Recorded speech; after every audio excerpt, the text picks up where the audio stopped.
नमस्कार, हमारा नाम है समरीन और आपने देखना शुरू कर दिया है लाइव सिटीज। देखिए, आपको मालूम है कि आज तारीख है 28 अक्टूबर और अब से कुछ देर पहले एनडीए की बड़ी बैठक संपन्न हो चुकी है। आपने देखा था कि आज मुख्यमंत्री आवास में एनडीए की बड़ी बैठक बुलाई गई थी और बैठक अब से कुछ देर पहले संपन्न भी हो चुकी है। देखिए, बैठक खत्म होते ही कई तरह की खबरें भी अब सामने आने लगी हैं। सब यही जानना चाह रहे हैं कि आखिर अंदर में क्या कुछ हुआ था। तो आज इस वीडियो में हम आपको बताएंगे कि आखिर अंदर से क्या कुछ खबरें निकल के आ रही हैं। और देखिए, इस वीडियो में हम आपको ये भी बताएंगे कि अंदर में बैठक चल रही थी और बाहर में हंगामा हो गया था। हंगामा क्यों हुआ था उसको लेकर भी इस वीडियो में हम चर्चा करेंगे। तो आइए फिर इस बातचीत की शुरुआत करते हैं। तो एक बार फिर से इस मुद्दे पर खरी खरी बातचीत करने के लिए हमारे साथ सीनियर जर्नलिस्ट रवि उपाध्याय जी हैं। सबसे पहले बहुत शुक्रिया बातचीत जी, आपको भी शुक्रिया जी। रवि जी, सबसे पहले तो बिना देरी के हम आपसे जानना चाहेंगे कि एनडीए की बैठक संपन्न हो चुकी है, अंदर से क्या कुछ खबरें निकल के आ रही हैं, क्या कुछ अहम हुआ? देखिए, सबसे पांचों जो एनडीए के फोल्ड के अलायंस पार्टनर हैं, घटक दल हैं, सबकी बैठक हुई मुख्यमंत्री आवास में और लंबे अरसे के बाद यह बैठक हुई मुख्यमंत्री के आवास में। पूरे तमाम ऐसे तो आप सब घटक दलों की अलग अलग बैठक, लेकिन एनडीए की एक बैनर के ज्वाइंट बैठक, हाँ, संयुक्त बैठक, ज्वाइंट बैठक पहली बार लंबे अरसे के बाद हुई। तो इसमें सबको टास्क दिया गया। नीतीश कुमार की एक तरह से हम कहें तो वो नेता हैं, तो वो उन्होंने अपनी पाठशाला लगाई और अपनी पाठशाला में सबको टिप्स दिए और ये टिप्स के साथ साथ कहीं ना कहीं वह जो बात कहे उनसे उनकी नाराजगी भी कहीं कुछ दिखाई पड़ी।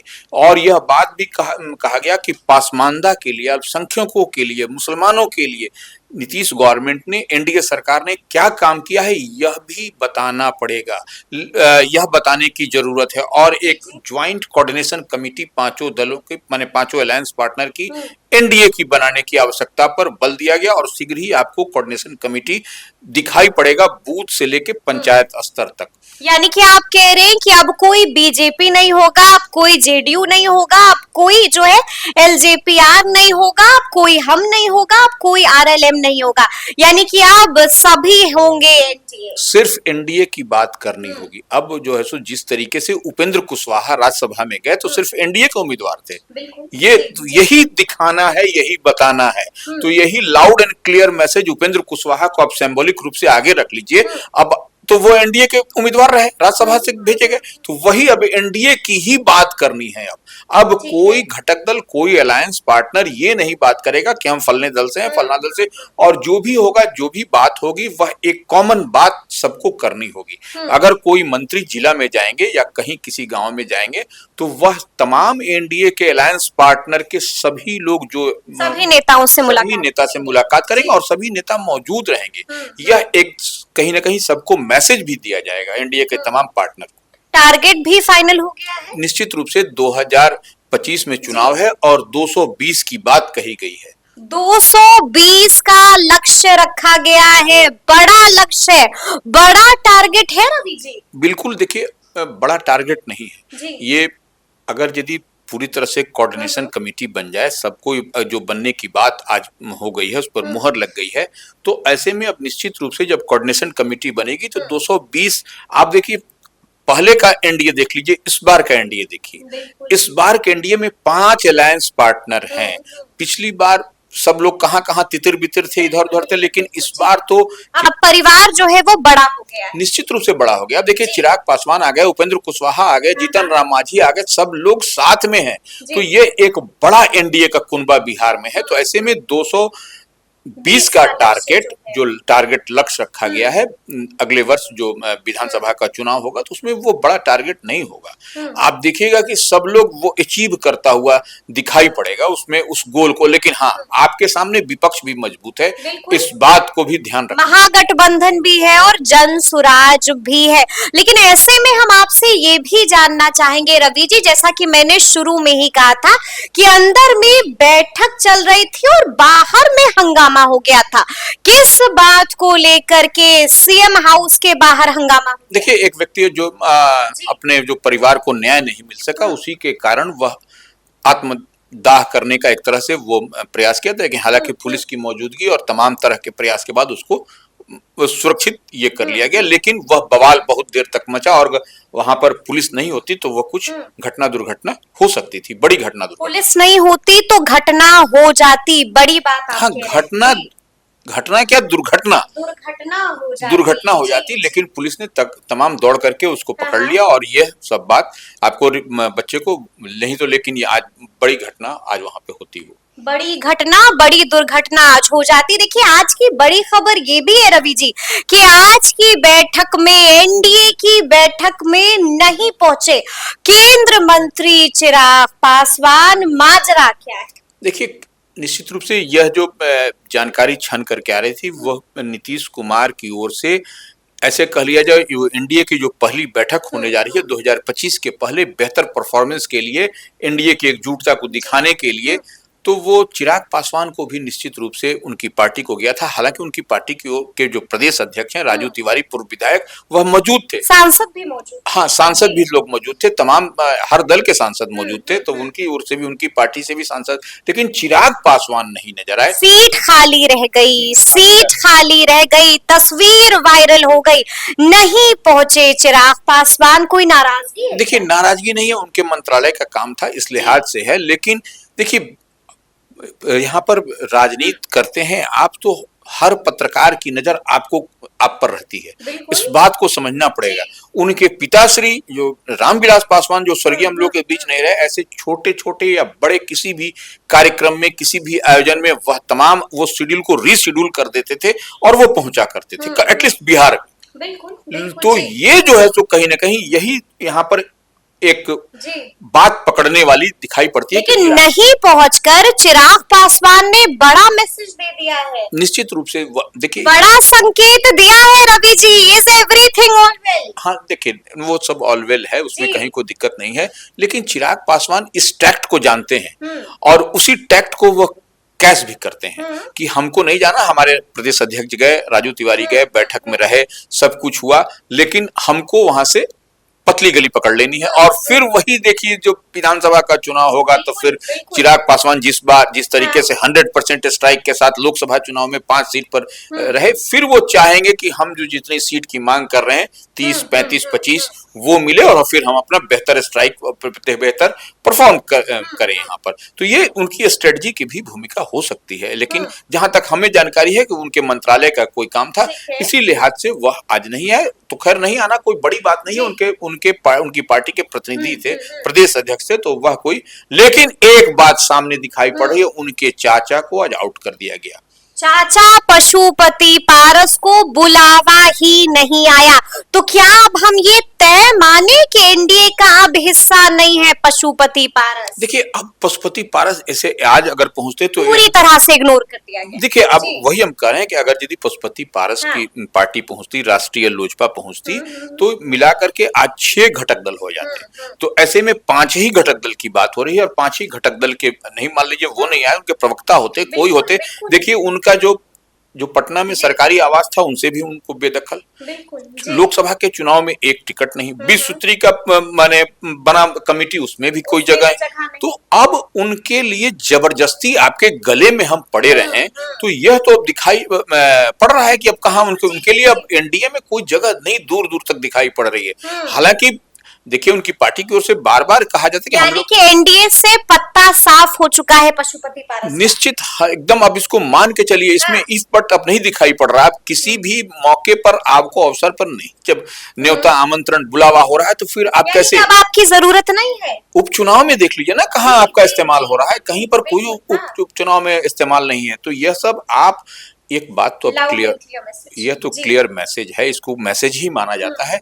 और उनकी पार्टी की ओर से बराबर कहा जाता रहा है कि हम लोग कीर्तन मंडली नहीं है, हम नहीं होगा तो दूसरी तरफ जाएंगे, तो दूसरी तरफ किधर जाएंगे यह देखने और ये भी समझने कहते हैं कि समय बलवान है तो क्या फैसला लेंगे पशुपति पारस, इस पर भी हमारी निगाहें टिकी होगी। लेकिन रवि जी आप बता रहे थे कि अंदर में और भी बहुत कुछ हुआ है। आप ये भी बता रहे थे कि मुख्यमंत्री नीतीश कुमार ने साफ साफ कह दिया है कि सुधर जाओ। किसको कह रहे थे कि सुधर जाओ? देखिए, जो इधर उधर जो हुलुक बुलुक समय समय पर करते हैं वैसे अच्छा। लोगों को वह अपने संबोधन के दौरान उनकी जो पाठशाला लगी उसमें वह स्पष्ट क्लियर माने स्पष्ट निर्देशन डायरेक्शन दिया कि इधर उधर हुलुक बुलुक मत करिए आप। यानी कि पार्टी लाइन से जो अलग चल रहे हैं उनके लिए ये क्लियर मैसेज एकदम क्लियर मैसेज है। और वही नहीं, जी।